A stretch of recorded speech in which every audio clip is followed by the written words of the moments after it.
പിന്നെ നമുക്ക് വളരെ പെട്ടെന്ന് എളുപ്പത്തിൽ റെഡിയാക്കി എടുക്കാൻ പറ്റിയ ചിക്കൻ പെട്ടാണ് കേട്ടോ കാണിക്കുന്നത്. ആദ്യം തന്നെ ചട്ടി അടുപ്പിൽ വെച്ചിട്ടുണ്ട്, അതിലോട്ട് വെളിച്ചെണ്ണ ഒഴിച്ചിട്ടുണ്ട്. വെളിച്ചെണ്ണ ചൂടായപ്പോൾ കടുകിട്ട് പൊട്ടിക്കുക.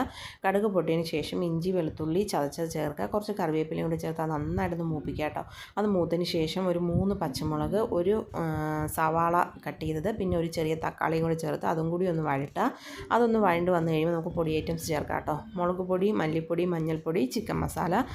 മുളക് പൊടി നമ്മുടെ എരിവിനനുസരിച്ച് ചേർക്കാം. ഇതിപ്പോൾ 1/2 കിലോ ചിക്കൻ്റെ അളവാണ് പറയുന്നത്. അത് കൂടി നന്നായിട്ടൊന്ന് മൂപ്പിക്കുക. മൂത്തതിന് ശേഷം അതിലോട്ട് നമ്മൾ ഈ കഴുകി വെച്ചിരിക്കുന്ന ചിക്കനും കൂടി ചേർത്ത് നന്നായിട്ട് മിക്സ് ചെയ്യുക. അതിനുശേഷം നമുക്ക് ആവശ്യത്തിന് ഉപ്പ് ചേർത്ത് കൊടുക്കാം. പിന്നെ കുറച്ച് കുരുമുളക് പൊടി, കുറച്ച് ഗരം മസാലയും കൂടി ചേർത്ത് അതൊന്ന് നന്നായിട്ടൊന്ന് മിക്സ് ചെയ്തതിന് ശേഷം കുറച്ച് വെള്ളം ഒഴിക്കുക കേട്ടോ. എന്നിട്ട് ചെറിയ തീയിൽ അടച്ച് വയ്ക്കുക. ഒരു 3-4 പ്രാവശ്യമായിട്ട് ഇളക്കി നമുക്ക് ഇതുപോലെ റെഡിയാക്കി എടുക്കാം കേട്ടോ ഈ ചിക്കൻ. ലാസ്റ്റ് നമുക്ക് അതിലോട്ട് കുറച്ച് പച്ച വെളിച്ചെണ്ണയും കറിവേപ്പിലയും കൂടെ ഇട്ട് നമുക്ക് സെർവ് ചെയ്യാവുന്നതാണ്. അപ്പോൾ എല്ലാവരും ഇതൊന്ന് ഉണ്ടാക്കി നോക്കണേ, നല്ല ടേസ്റ്റാണ്.